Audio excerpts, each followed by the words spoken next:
Hello, everyone, and welcome to Jump Up Supercast, the only podcast on the internet that's recording in 2021. It's just us. I'm Will, and joining me this week, Brandon. Happy New Year, baby! Ills. Get me out of this year already. And Seth. Feels so lonely. In 2021. Mm-hmm. It is the loneliest number you'll ever do. So that's it. That is the that's the podcast. No, that's the podcast. We're done. that is we made it through the year. Send it to Saft. Put it up. No, we made it through 2020, right? We're not even gonna look back. We're not even gonna talk about it. We kind of will, but we're gonna use that to talk about 2021 for the three big publishers, right? Because a lot's going on with each of them, right? We're gonna do sort of a preview, sort of ask some questions about what we think's gonna happen to them, and then we're gonna take a look back at the decade that was. Remember how I said we're not looking back? That was a total lie, because we're gonna go back to 10 years ago, 2010, and talk about what happened in that year in video games. But before that, everyone, let's talk about the big boy. You know, when you think of video games, you gotta think of PlayStation. If you're playing another one, you're playing a baby system. What the fuck? But I thought you were gonna say Nintendo. Now I'm like, what the fuck is going on? No, well, the thing that PlayStation does have right now for 2021 is the most dated titles by a pretty wide margin for their first party, or things that are exclusive. So for them, we'll run through these, and you can. So coming up earliest in the year, it seems almost certainly we have Ratchet and Clank: A Rift Apart, right? Which is potentially the only true exclusive on this list I'm going to say to you right now. Because most of these will be cross-gen, seemingly. Though the other one that we don't have confirmation directly on is also GT7, Gran Turismo. It's been 84 years, it feels like, since the last one, right? Mm-hmm. Forza has commonly acknowledged, has sort of come up and passed it on the racetrack, to use an apt analogy, right? While it was been gone. Do you think that GT can do anything to sort of reassert itself as still the forebearer of the simulation racing genre at this point, or? I mean, it has such a long history, it's hard to count it out. You know what I mean? Like, sure. If a Gran Turismo drops, people are going to know. Yeah. People are going to notice. People are going to care. Mm-hmm. For a long time, GT3 was the biggest Sony game until, like, I think maybe even like Spider-Man, which is crazy.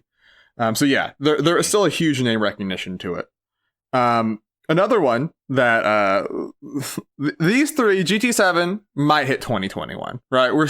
It's hard to Polyphony, they take a while. These other two, I think people are also sort of having conversations about. Horizon Forbidden West and God of War Ragnarok, right?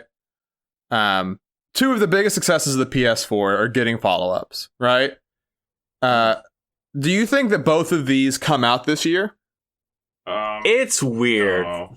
I mean, having them both come out in like the latter half of 2021, is that like a thing that's gonna happen? That seems very weird. If it does, that would be amazing. But goddamn, and we only saw a fucking logo for God of War, so.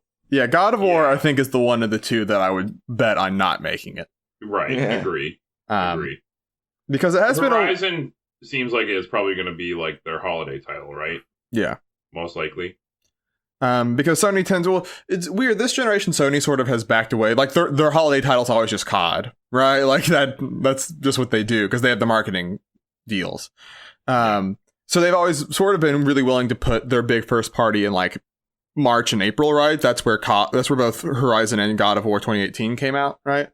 But I don't see a reason why you wouldn't put Forbidden West in holiday if Ratchet and Clank is that March, April game, which it seems like it will be. Why not? Then we get to the weirdos. We have Destruction All-Stars. That is a Sony game. They're publishing it. Yeah. It is going to be a PlayStation Plus exclusive.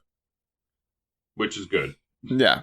I don't know if it's exclusive, but it will be free on PS Plus, I should say. Yeah, it'd be free on PlayStation Plus, which is like, I wouldn't have bought that game, but I'll definitely play it for free. Yeah, it is a car combat game. 5. Right? And the last big, it's not a car combat game, but the last big car game that I would say blew up in that way was like Rocket League, right? Yeah. And that was a free PS Plus game when it launched, right? And it used that to get a player base, and now it's become a huge success outside of that. Yeah, it's free to play now. Yeah. Finally had a season 2 5 years after it came out. So look forward to season 3 in 2025. Dead game. Do you think there's anything that Destruction All-Stars, outside of just the curiosity, like what would it take to get you into a car combat game in 2021? If it's good, good gameplay. Sure. Yeah, it's free, so I don't have any risk at playing it, other than the fact that I need a PS5. So that's my only entry. Yeah, this was that would be a problem. Because this was originally going to be a launch game, right? But this one got delayed out of that launch window because of it was the least exciting game. So I'm glad that it wasn't a launch game, because it would have got drowned out by everything else. Yeah, absolutely. Yeah. And then the other one I had is Hood, Outlaws, and Legends. Remember this? It's got shown off at like 2 different Sony conferences now. I think at the Game Awards. This is the least exciting game. My bad. Yeah, yeah. I don't even remember it. So it's like one of your teams is Robin Hood and the Merry Men, and the other one is what's his name, the Sheriff of Nottingham. Yeah.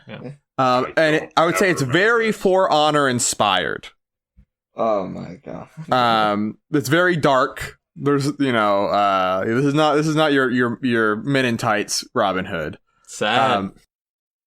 This is, I would say, this Destruction All-Stars and another game, Predator Hunting Grounds, I think are very interesting, because Sony does have their big AAA, right? And then this is definitely a tier below in terms of expenses and everything else, right? And they all are, in a certain way, I would say, a little bit of trend chasers, right? Because Predator Hunting Grounds was clearly playing off of, well, what's a horror-ish IP that we own, because Dead by Daylight and Friday the 13th and all these games are doing super well, right? These like 4v1 things. And then Destruction All-Stars is obviously, I think, playing off of Rocket League's aesthetic a little bit, and Hood Outlaws is playing very clearly off of For Honor's aesthetic, right? Mm-hmm. So I think it's very interesting to see if any of these sort of these plays at these like kind of new genres, right, or resurging genres are going to work out for Sony, because that Predator game I heard was not good, and it very much came and went. There wasn't a lot of stuff said about it when that was said. So that'll be weird. And then the two, I guess there's Returnal, right, which is Housemarque, right, has a history with Sony. So, only makes sense that they're doing it. I am looking forward to that game. Yeah, it looks very good. And then finally, 2 games that are published by Microsoft but are PlayStation exclusives for the time being: Deathloop and Ghostwire Tokyo. Both Bethesda games these deals were signed before Microsoft bought them. Saf, you've talked a lot about Deathloop, I think, on the podcast before, right? I talked about liking it quite a fair amount, yeah. Yeah. And then Ghostwire Tokyo. Do you think... I feel like Deathloop definitely hits this year. Yeah. Yeah. Doesn't it already have a date? I don't have the dates next to these ones, so it probably does at this point, right? Yeah. And then Ghostwire is like a... If we get past October and Ghostwire isn't out, I think we can say it's not hitting the year, right? Yeah, probably. Horror games love October. The date for Deathloop is May 21. May 20, okay. All right, so right midway through the year. But I think these are just... In 10 years, these will be fun facts, Did you know that Microsoft-owned games were exclusive on PlayStation for a while? So out of that list, right, there's 7 games, 8 games, I think, really. Do we expect any more big first party for PlayStation, or do you think they sort of laid most of their cards on the table for this year? I mean, that's a whole fucking lot. It's a lot. Big. I don't expect anything big. I think you can still expect some smaller announcements for random little games here and there, obviously. Mm-hmm. But I don't see any AAA like huge cinematic titles being announced for the rest of the year. Yeah. I'll be shocked this year. This year, at least. I'll be shocked if most of those games come out. Yeah. Yeah, I mean, especially that trio of GT, Horizon, and God of War feels like one of those 3 could be enough for Sony in most years, right? Yeah. Mm-hmm. So stacking all of them in a year would be crazy. I mean, I guess they kind of did that with Ghost and Last of Us this year, right? but that wasn't always the plan, right? Like Last of Us was originally going to be probably February. So it was going to be more spaced out. So we'll see how that goes. A big thing, Brandon's already mentioned it, that looms large over the PlayStation 5.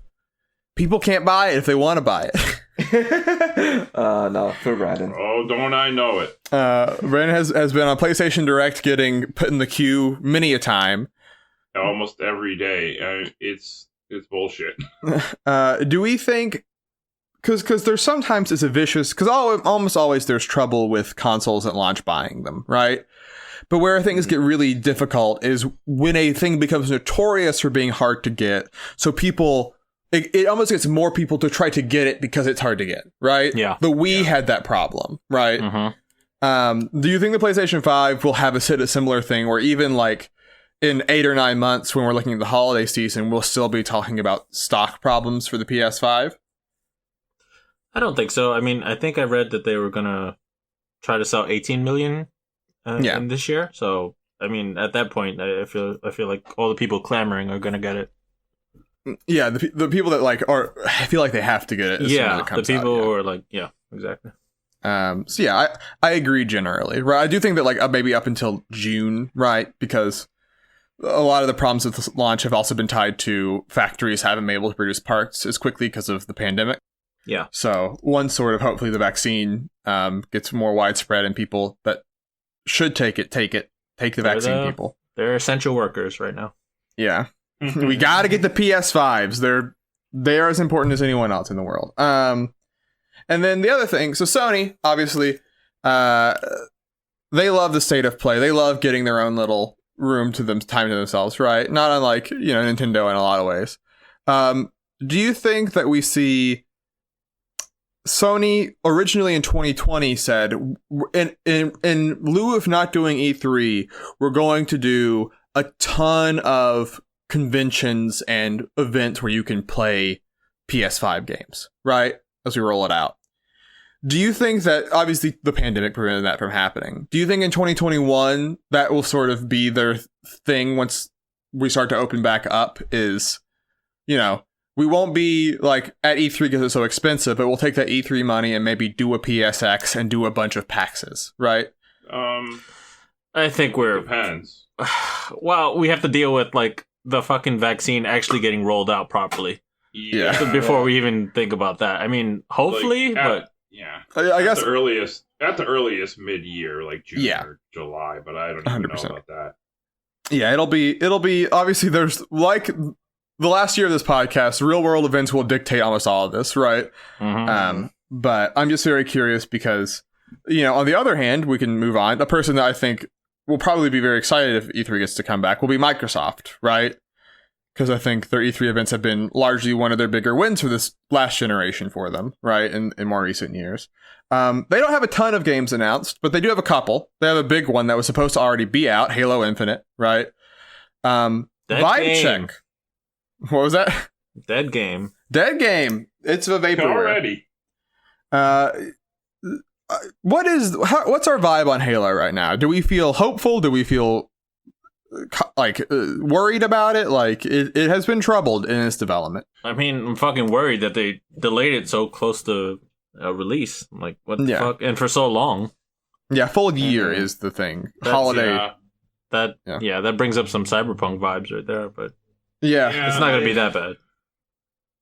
Yeah, I doubt it will be that bad. I doubt Microsoft would allow it to be that bad. But I'm just at a wait and see at this point. I have just like halted my expectations and just wait and see. I don't want to be disappointed. So I want a good Halo game. I do, but I don't want to get my hopes up at this point. So yeah, from what they showed, I didn't feel as negative as a lot of people did. Like, it looked pretty good. So I don't know why people were slamming it as much as they did. But well, the one dude's face is the only thing people seem to care about. That one grunt. The gameplay though seemed fine. I actually thought it looked like classic Halo, and I was like, "This looks fun to play." But, in terms of I think we talked about this already. But next gen, it didn't look like it was a showcase of the hardware and this and that. But just about the gameplay at the end of the day. So fuck it. Yeah. Give me a good game. Very curious to see what the extra year does in terms of the Series X version versus the Xbox One version, right? Because I do feel like when you're coming out and you're launching with a new system, right? But it doesn't like look, like it was getting compared to at launch. I guess like what was the biggest PS5? Like Miles, right? And like Miles is a good looking game, but it's clearly still based off a PS4 engine, right? Yeah. Whereas by holiday 2021. There will be Ratchet, right? There will be these like only next gen games and things that are really pushing the tech, right? I feel like Miles was given more of a pass, even though it looks good. It's given more of a pass because it's not like a sequel. It's it's a side game or 1.5 or whatever you want to call it. Yeah. But Halo has a lot more expectations. Yeah. And putting out a big Halo for a next gen system at launch, you're gonna want to see the system at its best, or what people, you want to get those expectations fulfilled. Yeah. Yeah. Also set for this year, this is a game that's been in early access for a while and actually has a lot of like positive feedback on it so far. Grounded, right? Which is that Obsidian game where you're a little tiny, like Honey, I Shrunk the Kids type game, right? Yeah. Mm-hmm. This is one that they say is supposed to come in the first half of 2021, right? I think they said like spring. So I'm very curious because we mentioned before, Microsoft has sort of found success this gen when they haven't tried to play in the same space as Sony and Nintendo, right? And Sea of Thieves is one of their biggest successes of this gen, right? I feel like Grounded could have a very similar potential to like quietly have 5 to 10 million players a month, and no one and none of like the hardcore like websites would talk about it, but it has that very healthy user base, Yeah. Yeah, because I've heard that it's a pretty fun game, but it just doesn't have enough content right now because obviously it's in their early access. Yeah. But I think from what I read that there's potential there to have a lot of fun. Yeah. And on sort of on a different tact, this one is supposed to be coming relatively soon in the year. Psychonauts 2, which was supposed multi-platform. Yeah, it's multi-platform, but it's a Microsoft publish. It's coming to Game Pass day one. I give it to them because it's theirs, right? Yeah. And this one I think is interesting because obviously Psychonauts, we played it for the game club, right? We all liked it a lot. Absolutely. And I think that like it's more Psychonauts. That's the thing they've shown so far, right? It's like we understood what made the first game good. We're continuing that, right? Mm-hmm. But I think a lot of publishers are very scared to release 3D platformers in 2021 that aren't Nintendo, right? You can even see a game like Crash, like, Moose is the one that's played Crash of this group, and I don't want to, get their opinions too wrong, but Moose said, like, they loved Crash 4, but you could feel that they were maybe a little worried about selling this game at $60, right? Like, will people buy it at this price? And the sales sort of reflect that, right? So this is a situation where I think, though, Psychonauts is like a perfect for Game Pass type game, right? Like even if it doesn't sell well on other platforms, which I imagine it will do fine, right? It will be fine because it helps add value to Game Pass, Mm-hmm. Yeah. It almost makes me feel bad. Like I almost want to buy a copy of the game just to support this franchise, because I got Game Pass locked up for a while and I'm just going to play it on Game Pass. But it's like, man, I really want to support them because I love the first game, and it's like, people have been asking for this game for so long, and now, I don't want them to be discouraged to continue the series or do anything else with it, but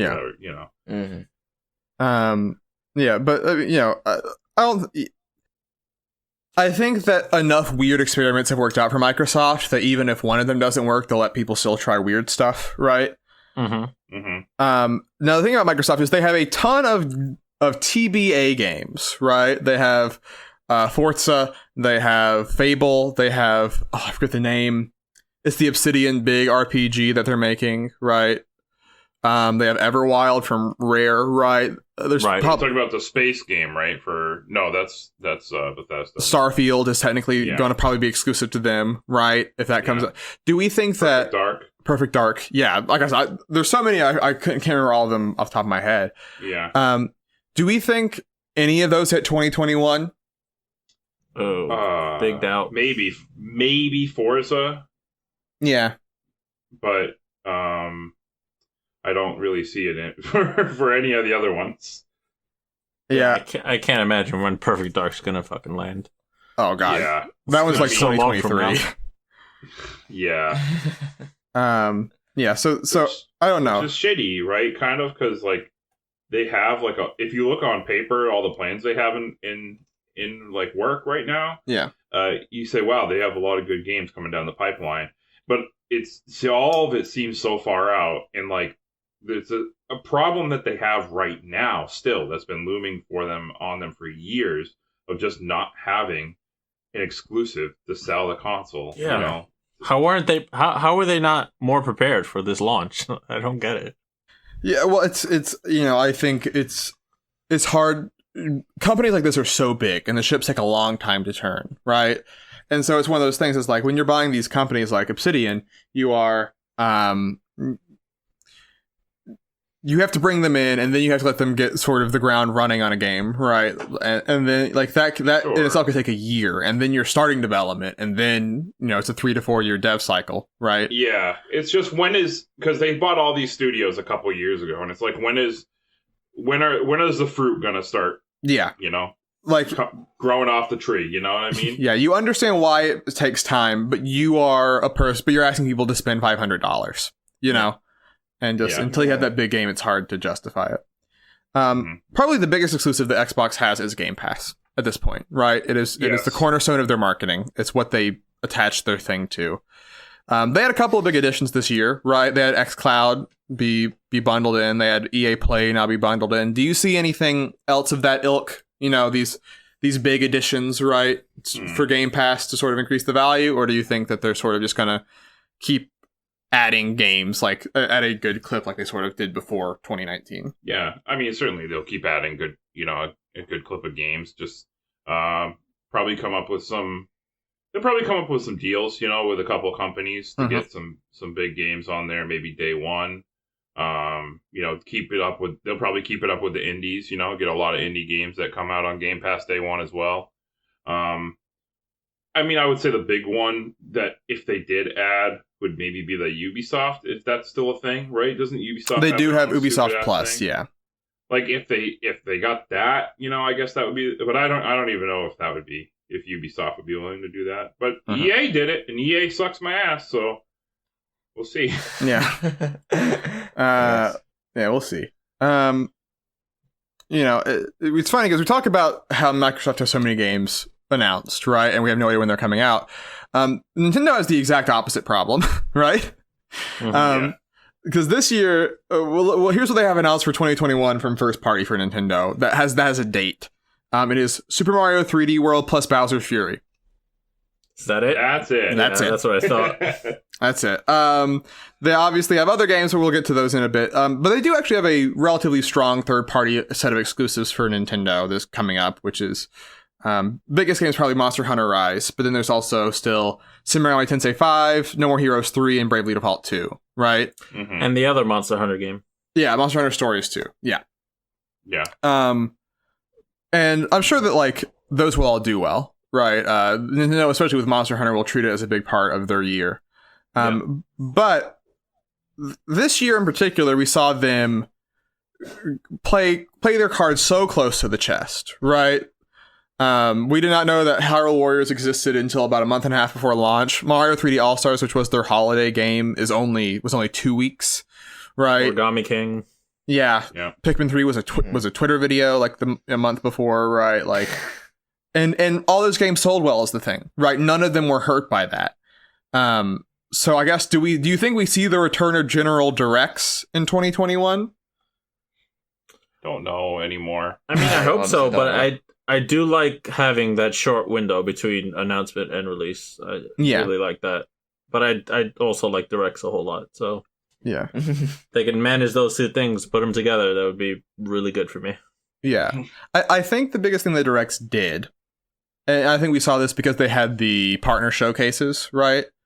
Or whatever the things were, I forget. The little minis that were mostly third party later this year. Third party one? Yeah. is that directs are valuable for first party announcements, but they're mostly valuable because they help your third party get more eyes on it, right? Mm-hmm. Yeah. And so I think that, like Il said, like if you can time your directs where, like, say if 3D World is in February, Monster Hunter is in like March, right? And then like it comes to like they probably have their next game's probably in like June or something, right? Like you can do a direct in April then that can announce that game and then also cover third party, right? Like you can do both those at the same time, right? So I would hope that they would bring it back. Nintendo has a couple of games though that have been long awaited, announced and then sort of disappeared for a while, namely Bayo 3, Metroid Prime 4, and then also not as crazy of a level, Breath of the Wild 2, right? Yep. Do you think how many of those do you think hit this year? Breath of the Wild 2. Yeah. I think Bayo 3 has a small chance. Yeah, I think it has a shot. Yeah. Platinum has been weird. They've been on sort of rough times again. They constantly want to remind us though. Bayonetta 3, we're still working on it. Don't worry. It's going well, everyone. Yeah. But then you think back to other times where they said things are going well, and then they got canceled quietly. I don't think Bayonetta 3 is getting canceled, but I think there's only so many times you can. By 10 cents. There's only so much. Yeah. It's what's his name? It's the guy. It's Leslie Nielsen. Everything's fine as the building's blowing up behind him, right? Yeah. So then I guess the last thing for Switch this year, Switch Pro. Is it finally happening? We talked about it for the last 2 years. Is it finally happening? I don't know. I really don't. Nintendo's the hardest to predict out of any of these companies. Absolutely. I mean, maybe. I think it's possible. I mean, we have so little that we know about so far, so this would be like a good year for it, I guess. Yeah. Because I would assume they would try and beef up their console a little bit, considering that next gen is here and games are just way more powerful now and would just take way more resources. Yeah. That, and at least an announcement. I don't know if we would get it this year, but maybe an announcement for it. The thing is, Nintendo's consoles have always had a 5-year life cycle, right? Every single one of them. Yeah. So this is year 4 of the Switch, right? Yeah. Which Nintendo said the Switch will go longer than our average lifespan. We think it can go nearly double the time, right? Double the time. Holy crap! It's gonna be real fucking outdated. Well, I guess I should say, like, when they say double the time, they probably mean, you know, like the 3DS has still another year in it after the Switch came out, right? Yeah. Like there will be, you know, that taper off period. Counting that will probably be 10 years, right? Yeah. But still, that'll still be 2 or 3 years longer with just the Switch by itself, right? Right. Which means you would have to think they would bump it up at some point, right? And the Switch is still the system that has not had. It's the system that has gone the longest without a price drop. It is still $300. So I wonder if the thought is, you know, we do Switch Pro, drop the Switch by $50, and then have the Switch Lite at $200, right? And then we have all of our bases covered, right? God, I hope they fucking do themed Switches already, man. What the fuck is taking so long? Yeah. They did the one for Pokemon and then nothing else. Yeah. Oh, and Animal Crossing. Smash. Yeah. There was a Smash one too, right? There was. What was? Yeah, the dock was different. I don't think the Joy-Con were. Yeah. Yeah, I don't know. It's weird. The Switch is so customizable, right? There's clearly a big secondhand market for like custom Joy-Con. Yeah, but they all look so ugly. Yeah. So I think it'd be nice to see them sort of have more official things there. How have they not figured this out yet? What I don't know. Fuck? They knew this like already. The 3DS got like the new 3DS custom plates, right? Like, and those only really existed in Japan, right? Like they only kind of came here. So, but I mean, they also had more themed 3DSs. Oh, sure. A ton of them. They made so many of those Mario and Luigi Dream Team 3DSs. They are more common than I think the original one at this point. But yeah. So Nintendo, I'm sure, like you said, they're the hardest to predict, but they'll announce stuff. This will not be everything in their year, obviously, unless. Imagine if it was. You know what was that's 2021. We'll see what happens down there. But now let's go back. Let's move our minds back. Boobadoo, boobadoo, boobadoo, the Wade's World thing to 2010, right? what was going on back then? So now we're going to jog your memory. Can you tell me from your memory, what do you think was the most common Game of the Year winner in 2010? Fucking, I don't even know what. 2010, huh? What even came out in 2010 again? That's a long time ago. It's a long time ago. It's hard. It's not Galaxy, right? It was not Galaxy 2. No, it was Galaxy. Yeah, no. It's Was that Uncharted? Wait, hold on. What consoles we talking? No, we're talking. Both of these were multi-plat. Both of these developers. Didn't Red Dead come out in 2010? Red Dead did come out in 2010. That is one. I'd say two were incredibly close, so I would say either count. So Red Dead. So 360 PS3 era. Yeah, this might have just been a. Oh no, the first title in this series was the 360 exclusive. Oh, Mass Effect 2. Mass Effect 2. There it is. So Mass Effect 2 and Red Dead Redemption, they fought hard. Some won, some got each. But they were, everything else was way behind it. They were number one. Which, I mean, those are two games that some people, Mass Effect 2 people view as a game of the generation type game, and people love Red Dead. Other notable games, new IPs that came out this generation, this year, Heavy Rain, so sort of Quantic Dream in general, sort of other thing. Alan Wake. How innocent and young we were. Yeah. Indeed. Alan Wake was new this year. That was the thing that came in. Microsoft wanted it to be a big thing. They were pushing it really hard. It didn't quite work. Yeah. It was a cool game though. Yeah. I never finished it, but man, what I played was like really fucking neat. Yeah. Get that Red Hot Chili Peppers played. And then the Xenoblade Chronicles SAF. This came out in Japan in 2010, right? Originally, it was never going to come to the West, so that would have been the beginning and the end of it. And then would have Nier. lost a part of his identity. Yeah, who would SAF be without Pyro? And then a game that took a while to sort of find its footing. Nier came out in 2010 and took a whole 7 years to get Automata, and now it's getting a remake. So Small World. Other games that came out, just to give you time and place. WoW, still huge. Still in a lot of ways the biggest game in the world. Cataclysm was the expansion for that year. Oh, I loved Cataclysm. Yeah. That's a good expansion. Man, good time. That's a really good expansion. On the other side of the coin, the original Final Fantasy XIV came out that year. Oh, fuck. Which you don't think about. FF14 is a 10-year-old game technically, right? Obviously, this is not the same game. Yeah, I didn't even think of it as that old. Fuck. Yeah. This is the game that killed Square for a lot of this gen. The reason FF15 is such a mess, it's 14. The reason that Kingdom Hearts 3 took forever, it's 14. Like, all hands went on deck to save this game, and they did. They saved it. Like, fair play to them. But they didn't save the other two. At what cost? At what cost is a fair answer. We had some longer awaited returns in this one, right? In this year. We had StarCraft 2. People were waiting 10 years. Yeah. The fact that it was segmented into 3 games really fucked me up on that one. Yeah. Yeah. We had Donkey Kong Country Returns. First time that millennium we had seen DK in a 2D platformer. Which is a good game. Yeah, very good game. Secretly one of the highest reviewed games of the year I saw, Pac-Man Championship Edition Deluxe.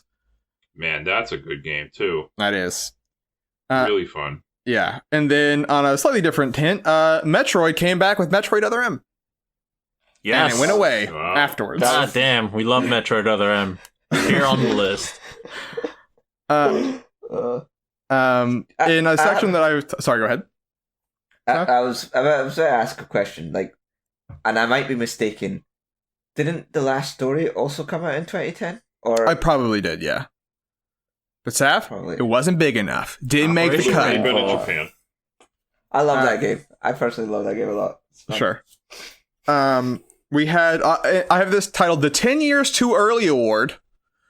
Do you remember On Live? No. It was the very first game streaming service. I vaguely remember that. Yeah. 2010, they say, we got you. You can stream your video games, no problem. Fuck that. Sony bought them at the beginning of this generation. And the idea was they were going to use their tech, their share play on PS4, right? Yeah. That they are using OnLive tech to do that. But how much do you think that gets used? Share? I would say not very. Yeah. It takes too many button presses to get there, I think. PS5, I think it may be better, but PS4 it was a real hassle. Then the end of it's sort of an end. There's a big end point for two of the biggest franchises of the PS2 and Xbox gen, because Halo Reach and God of War 3 were both 2010, right? Reach being the last Bungie Halo game, and God of War ending that type of God of War. They tried Ascension after, but it just was not the same, right? Like it sort of ends there. Wait, was it just called God of War? God of War 3, excuse me. Oh, okay. I was like, what the fuck? I was like, dude, they didn't do this 3 times. No. No. Now, that was the conclusion. You beat up Zeus until you just didn't want to press that button anymore. Yeah. And that was a real dumb ending. But yeah. Having not gotten into the God of War series, by the way, I got a quick question. Mm-hmm. God of War 2017 or 18 or whatever the fuck year it was. Oh. Okay. God of War 2018, is it a sequel, right? Yes. It's still the same Kratos. Yeah. Okay. Because that always confused me. It's just because it was just called God of War, it really confused me whether or not it was a reimagining. Like a Tomb Raider reimagining thing. He's an old man now. Yeah. God of War is God of War, but he's just tired now. I tell you what, they could have came up with a better fucking title. He's a dad. He goes from being angry to being grumpy. He's a dad. They didn't want to... Again. I know he's a dad now, but I don't know, it just confused me. Oh, yeah. Because it was like, why call it that, Because, I don't know, call it... If you don't want to put numbers anymore because you're afraid you're doing a Vince McMahon thing, you don't want people to think it's an old franchise, yeah. Just, give it a subtitle, Yeah. I don't fucking know. It's dumb. It's confusing. The other big thing I would say, 2010 had a lot of indies. Indies were... This was part of their rise, I would say. Some big ones, Super Meat Boy was that year. Yeah, that is definitely the indie rise right there then. Yeah. For consoles at least. Yeah, Limbo was that year. Cave Story came to consoles that year as well. On the PC side of things, Amnesia: The Dark Descent came out, right? Wow. And sort of is one of that and Minecraft are two of the biggest games that were sold off of YouTube videos, right? Which is now the dominant way that you market a lot of your indie games. And then on a similar business side of things, the Humble Indie Bundle launches, right? And is sort of a lot of those alternatives to Steam start sort of branching off from there, right? Now they're owned by IGN, so not so indie anymore, huh? But I would say the biggest story, for better or for worse, of 2010 is the Kinect launches. The PS Move also happens this year. But Kinect launches in that holiday, and the best-selling 360 game of all time launches with it, Kinect Adventures. So it's still crazy that that's like one of the best-selling games of all time now. Yeah. Wow. I forget that the Kinect was ever a thing, because it basically sunk the Xbox One. Yeah. It was a huge success that led to a colossal failure. Yeah. And now they never mention it. Yeah. No, they don't. And it's wild, too, because I didn't think Kinect was going to... At the time, I remember thinking, okay, yeah, here comes Sony, here comes Microsoft trying to cash in on the Wii, right? Yeah. And, I just didn't think either one of them was really going to take off, but I was fucking 100% wrong with the Kinect, because that really blew up. The PlayStation Move, I think, did okay, but nothing near the numbers that the Kinect was doing. Though it's the one that you still have to use in 2020 to play a lot of those PSVR games, so it outlives Kinect at least. That's true. It did outlive it. Absolutely. Yeah, and then Kinect though brought us some interesting stuff. Yeah. Because do you have a Kinect? I did have a Kinect. Okay, I did too. Did either you, Saf or Ills, did you guys have it? Oh, absolutely not. Okay, well, I thought it was kind of fun, honestly. Yeah, there was some cool games. Dance Central, it was fun to dance. Probably the best dancing game that I've played, like home console dancing game at least. Yeah, it was a lot of fun because I actually didn't like buy the series until the third game came out, and then I got like all the songs just got transferred over into the third game. Oh wow! So like you could just you could have the entire library of all three games, which was really cool, and it was pretty fun. And then Connect Adventures, the one that packed in it, was a good game. Yeah. Honestly, it showed off what the Connect could do. Pretty fun. Mm-hmm. And then quick shout out to a couple Connect games. I don't think they came out in 2010, but if we're just going to talk about Connect, I want to talk about some Connect games that I liked a lot. And one was Gunstringer. Mm-hmm. That was made by Twisted Pixel. Yeah, people who made like Explosion Man, Comic Jumper, Explosion Man, and Comic Jumper. Yeah. And the game was really cool. You played as a little marionette, like cowboy puppet. Yeah, and you basically used your hands. Yeah. Yeah, as like the controller, like you hold a little gun position with your hands, and you just like shooting bad guys with little pop guns. It was a really cool game. Yeah. And then the other one was I think it was called something Happy Theater. What the hell? You know what I'm talking about? Will? It's like Punch Time Happy Theater or something. Punch Time Happy Theater? Yeah, it was made by Double Fine. Yeah. And basically it was just a bunch of like little mini games that showed, it was like a cheap little like showcase of Connect and what it could do. And when that was also really cool. Yeah. Yeah. It's funny because I would say that like you said, sort of like it's the people that were already sort of off the beaten path that were able to get Connect games that made sense, right? Which is like, Twisted Pixel makes weird games, Double Fine makes weird games, and like Harmonix, right? They had the same thing. They had another game that came out this year. Actually, they had Rock Band 3 was this year, right? And I think it sort of marks the beginning of the end of the Plastic Instrument era. Yeah. Yeah. There were still a couple like it came after, but it was never as big as it was, in that period. Our closets got too full of controllers, so he said we want a thing where there is no controllers in Bot Connect. Well, they kept wanting to sell us new ones. What the fuck, dude? Yeah. It's you go back and you see how like they dominated the MPDs, and you're like, I get why, but you are killing the market, But yeah, so that was 2010. There was a lot to it actually. And we're gonna sort of every month out of the year, maybe we'll obviously have to skip a couple because there's like 10 years, right? But we're gonna just go over this last decade in video games and maybe sort of I don't know if we will rank them because we do love to rank things. We'll figure it out. But number one right now, 2010. Congrats to it. There we go. Easy to rank. I might put it in hell. Well, it's both number one and in hell right now. So there it is. That is the news and sort of just we're not really news this week. We're just sort of talking about video games. But we will continue to do that on the list. The list. Follow along in the paste bin below as every week we add a game to an ever-growing list of video games. Starting at number 1 with The Legend of Zelda Breath of the Wild / Super Metroid, all the way down to Sonic the Hedgehog at 235. There's a lot of games in here. Some of them are great, some of them are bad, some of them are mediocre. Last week, Noah added Scourge Hive at number 205 on the list. Brandon, This week you're adding a video game. I sure am. And I just want to say to my good friend, Muzzy, who's not on the podcast. Oh, boy. Let me tell you something. You roll the dice when you're not here, okay? Every time you decide to not be on the podcast, you're rolling the dice, okay? You don't know what we're going to pick. And I can't just hold shit on forever for you, but and I want to say thank you to my friend Will and also my other friend Kevin for giving me a good birthday present this year. And I played a little game that we're going to rank right now. Oh, boy. Kirby Planet Robobot. Sorry, Muzzy. You should have known it was coming. I just played through the game. So it's now fresh. It's time. All right, so Brandon, tell me about Kirby Planet Robobot.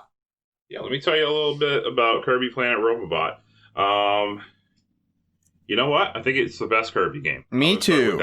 Yep. I think it is the best Kirby game I've ever played. And that's saying something because I like Kirby. Uh-huh. But I think this game just I want to say one thing I like about this game. First of all, it's on the 3DS, right? Uh-huh. And man, does it have it is up there with the best uses of 3D on the 3DS. Uh-huh. I played this whole game in 3D, and it does an awesome job of using like just the 3D like effects with having like two planes and just the little things, little things that it does with the 3D, like the big ice cream swirls, and then how they like are in the background, the cones like fall over, but then they splash on the screen, and you get the little splashes, like just little things like that. It's so fucking well done. Yeah. And then the gameplay with the robot, man, it's so fucking fun. It's just fun to use that robot. And then you have the copy abilities like you normally do, but the robot gets copy abilities too. Yeah. And they're just fun to use. You just go around, you fuck shit up, and it's real good. Yeah. Very early on in Kirby, they had the idea of, here's like the animal buddies, right? And like you have your regular copy ability, but when you're with the animal buddy, it's different, right? Yeah. I think the the robot is sort of a same idea, right? In terms of that, but I think it's the most well implemented of any of those, right? Like just, it feels very fun to control him. You feel strong in the mech. And I think level design wise too. Yeah. From a level design standpoint, I think it's the best Kirby seen. Because I don't know if it's just me, but a lot of times when I'm playing Kirby games, sometimes the level design just kind of feels disjointed to me. And also theme wise too. Kirby themes always are kind of like, they always just seem like this weird mishmash of shit thrown together. Sure.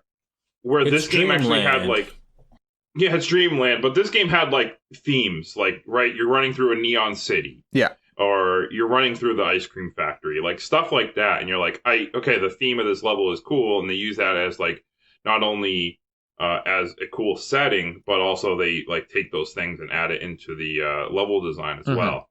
Which, always just, to me, stood off, was a standoffish from other Kirby games, which I think this game just did really well. Yeah. And I think before this, my favorite Kirby game, before I played this, my favorite Kirby game was probably Epic Yarn, because Epic Yarn kind of had the same thing. But I just, I don't know. I was impressed by a lot of things this game did.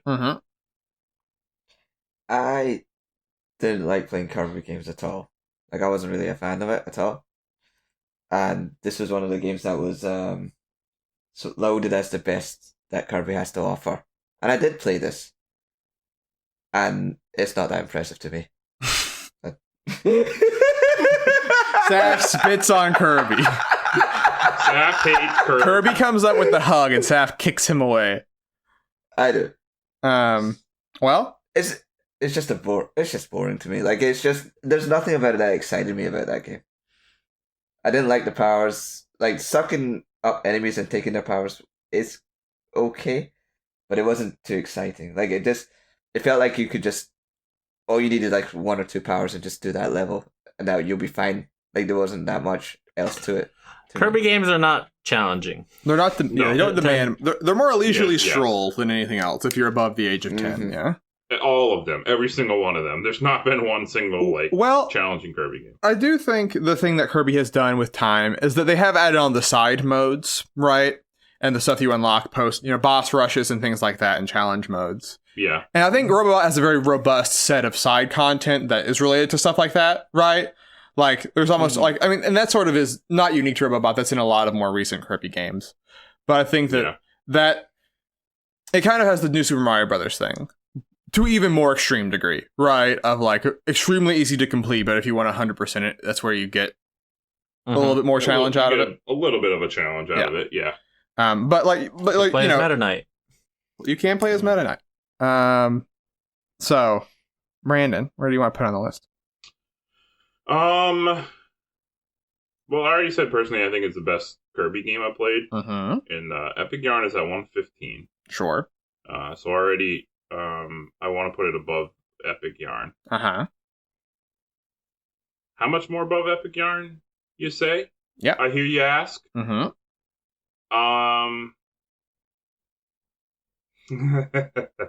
that's an evil laugh if I ever heard one. That's very ominous.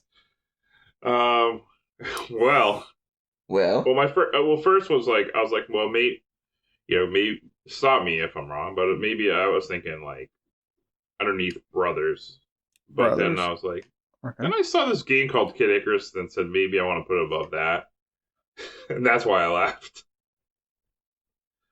Wait, where do you want it? above Uncharted. Uncharted. Drake's Fortune. I will raise you to below Fire Emblem Awakening. Wow. That is higher. Where's Fire Emblem Awakening? 54. Oh my gosh. Christ. Oh my you god. raised that a lot. Yeah, I did. Wowie zowie. Whew. You threw me for a loop, bud. Well, I mean, you can convince me. Well, Brandon, would you like to move higher? Were you playing it safe or What if how do you we feel? met at Anything higher than 150 is just crazy to me. 150? Yeah. This might be the new widest gap. I didn't realize you loved Star Control 2 that much. Savage Super Mario Brothers 2 we saw on stream just a few weeks ago. Mm-hmm. Oh god. Oh man.